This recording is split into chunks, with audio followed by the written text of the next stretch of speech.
कळवण तालुक्यातील शिरसमणी येथे रहिवासी असलेले पंडित मोतीराम पवार वय वर्ष 40 यांचे व संबंधित असलेल्या शेतकऱ्यांशी जमिनीच्या वादातून भांडण झाले होते।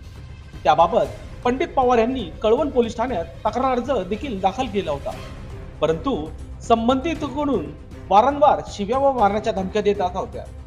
त्याच कारणाने पंडित पवार हे दिनांक 15 एप्रिल 2024 पासून घरातून कुणालाही न सांगता निघून गेले होते।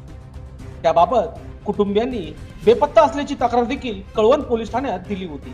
त्याबाबत कुटुंबियांनी कळवण पोलीस ठाण्यात विचारणा केली असता पोलिसांनी सांगितले की आम्हाला शोधण्यात तुम्ही पण मदत करा।